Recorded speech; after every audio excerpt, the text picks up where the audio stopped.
चलिए अब बात करते हैं लोकसभा चुनाव के दूसरे चरण के मतदान की। तो कल दूसरे चरण का मतदान होना है। 88 लोकसभा सीटों पर वोटिंग होनी है। 12 राज्य और एक केंद्र शासित प्रदेश में वोटिंग होगी। कुल 1206 प्रत्याशी चुनावी मैदान पर है। मध्य प्रदेश की अगर बात की जाए तो 6 सीटों पर मतदान होना है। ये 6 सीट है टीकमगढ़, दमोह, खजुराहो, सतना, रीवा और होशंगाबाद। वहीं छत्तीसगढ़ की 3 सीटों पर मतदान होना है। राजनांदगांव सबसे हाई प्रोफाइल सीट, कांकेर और महासमुंद में वोटिंग होगी और ईवीएम में प्रत्याशियों की किस्मत कल कैद हो जाएगी। और दूसरे चरण के लिए आज मतदान दलों को रवाना किया जा रहा है पूरे इंतजाम के साथ।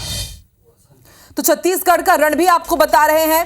राजनांदगांव से संतोष पांडे और भूपेश बघेल, महासमुंद से आमने सामने है रूप कुमारी चौधरी और पूर्व मंत्री ताम्रध्वज साहू। वहीं अगर बात की जाए कांकेर की तो भोजराम नाग और बीरेश ठाकुर, जो कि पिछली बार चुनाव 7000 वोटों से हारे थे, इस बार फिर से कांग्रेस ने उनके ऊपर दांव लगाया है।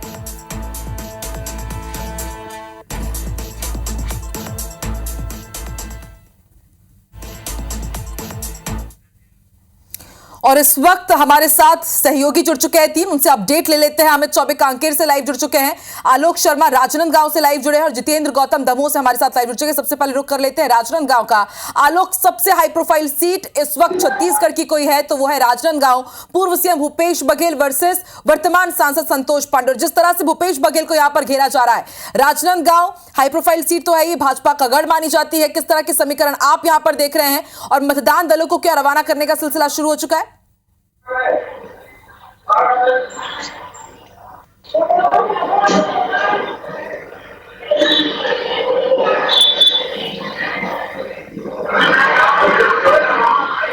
आलोक, आप सुन पा रहे हैं क्या? आवाज आ रही है?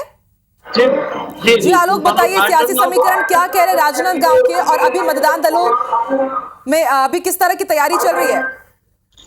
जी, यहाँ पे जो कल मतदान होना है, इसके लिए जो पार्टी का मतदान कर्मी है से ही रवाना होना शुरू कर चुके हैं।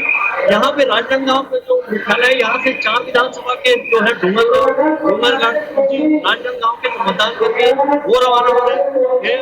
जो लगातार जो यहाँ पे जिस तरीके से हाई प्रोफाइल सीट रही है, IBC 24 ने पल का कवरेज की है। इसपे जो हाई प्रोफाइल सीट रही है वो तो मुख्यमंत्री भूपेश बघेल, वर्तमान सांसद संतोष पांडे, ये दोनों के बीच आने का जिस तरीके से मामला रहा चुनाव प्रचार में, और मतदान में क्या होता है ये मतदान के बाद पता चलेगा। इसके लिए राजनांदगांव मुख्यालय से राजनांदगांव जो लगभग 18,69,222 मतदाता है पूरे लोकसभा में, और इसमें महिलाओं की संख्या ज्यादा है, 9 लाख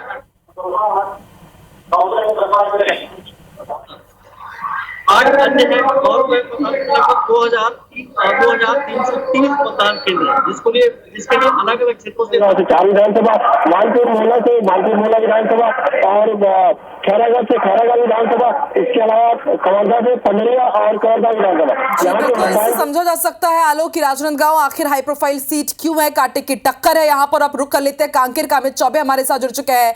अमित, कांकेर की अगर बात की जाए तो यहाँ पर भी मुकाबला काफी टाइट देखा जा रहा है। भोजराज नाग वर्सेस बीरेश ठाकुर जो पिछले बार सिर्फ 7000 मतों से चूक गए थे, और इसके साथ ही 5 विधानसभा सीट इस वक्त कांग्रेस के पास है और सिर्फ 3 पर बीजेपी काबिज। जिसे समझा जा सकता है कि बीजेपी ने यहां पर एड़ी चोरी का जोर लगाया। लेकिन इसके साथ ही पिछले दिनों जो नक्सली मुठभेड़ हुई है, क्या इसका फायदा यहां पर मिलेगा? और नक्सल प्रभावित क्षेत्र है, इस हिसाब से यहां पर मतदान दलों को रवाना करने के लिए किस तरह के सुरक्षा इंतजाम किए गए? अमित,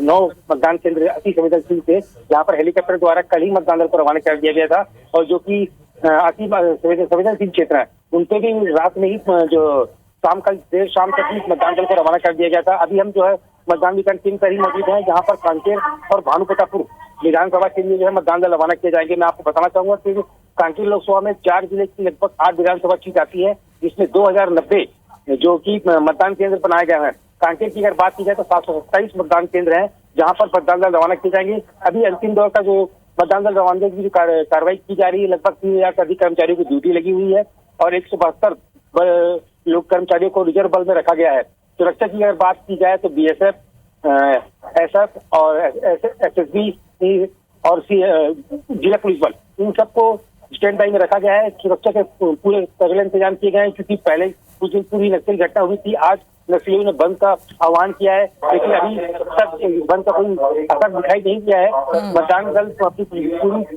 जोश खरोश के साथ मतदान रवाना किए जा रहे हैं। लगभग 12 बजे तक पूरे दल जो है यहाँ से रवाना कर दिए जाएंगे और वो लगभग 2 बजे तक अपने स्थान पर पहुंच जाएंगे। जी बिल्कुल अमित, समझा सकता है मतदान दलों के लिए बहुत बड़ी चुनौती रहेगी कि जोश के साथ तो वो यहाँ पर तैयारियां कर ही रहे हैं, लेकिन शांतिपूर्ण तरीके से भी यहाँ पर चुनाव संपन्न हो सके। अब रुक कर लेते जितेंद्र गौतम का, दमोह से ये लाइव जुड़े हुए हैं। जितेंद्र, दमोह में हमें याद है कि प्रधानमंत्री नरेंद्र मोदी ने जिस दिन इससे पहले चरण का मतदान हो रहा था, उसी दौरान वहां पर वो चुनावी शंखनाद कर रहे थे। राहुल लोधी वर्सेस तरवर सिंह लोधी यहाँ पर चुनावी मैदान पर है। सियासी समीकरण किस तरफ इशारा कर रहे हैं और मतदान दलों की किस तरह की तैयारियां हैं? कल चुनाव यहाँ पर होने हैं। जी देखिए, मैं आपको बता दूं कि सबसे पहले बात करते हैं मतदान दलों की, तो जो है देर शाम और रात तक जो है जिला प्रशासन के द्वारा जो है मतदान दलों के लिए सामग्रियां वितरण कर दी गई थी। शहर के पॉलिटेक्निक कॉलेज में जो है मतदान दल पहुंचे तो वहां पे उन्हें सामग्री वितरण कर दी गई थी और कुछ मतदान दल जो है कल रात में ही देर रात रवाना हो गए थे, कुछ अभी रवाना हो रहे हैं। वहीं अगर सियासी समीकरण की यहाँ की बात की जाए तो दमोह लोकसभा सीट एक ऐसी सीट है जिसमें एक विधानसभा जो है छतरपुर की आती है और 3 विधानसभाएं जो है सागर जिले की आती हैं। उसके बाद अगर बात की जाए तो यहाँ पे कांग्रेस का कोई विशेष दमखम देखने को नहीं मिला है। हालांकि पूर्व में जो है यहाँ पे प्रधानमंत्री नरेंद्र मोदी, भाजपा के दिग्गज और भाजपा के अन्य जो है मुख्यमंत्री समेत कई लोगों के द्वारा जमीनी स्तर पर उतरकर अपने प्रत्याशी के पक्ष में जो है प्रचार किया गया है। हालांकि कांग्रेस की अगर बात की जाए तो सिर्फ प्रदेश अध्यक्ष पीसीसी चीफ जीतू पटवारी ही यहाँ पर एक बार आए हैं। उसके बाद दोबारा ऐसा कोई भी जो है कांग्रेस का दिग्गज नेता यहाँ पे मैदान में नहीं आया है जो किसी भी प्रकार का जो है समझ में आ सके कि कांग्रेस कहीं ना कहीं अपनी दम लगा रही है। हालांकि यहाँ की अगर बात की जाए तो देखिए, दोनों ही प्रत्याशी जो है वो है ओबीसी वर्ग के हैं और यहाँ से पूर्व में भी जो है जो यहाँ दमोह संसदीय क्षेत्र रही है वो भी एक ओबीसी वर्ग के नेता के पास में ही रही है। लगातार 10 वर्षों से यहाँ सांसद प्रहलाद पटेल रह चुके हैं। उसके बाद में जो है लोकसभा पर दाव भाजपा के द्वारा राहुल लोधी पर खेला गया है। हालांकि देखना दिलचस्प जरूर होगा कि आखिर यहाँ की जनता जो है जीत का सेहरा किसके सर पर बांधती है। जी बिल्कुल, 4 जून को ये स्पष्ट हो ही जाएगा जितेंद्र की जीत का सेहरा किसके सर बंधेगा। और देखिए, कल हर एक अपडेट IBC 24 आपके जरिए अपने तमाम दर्शकों तक पहुंचाता रहेगा। फिलहाल शुक्रिया आप तीनों का ही पूरा अपडेट हम तक पहुंचाने के लिए।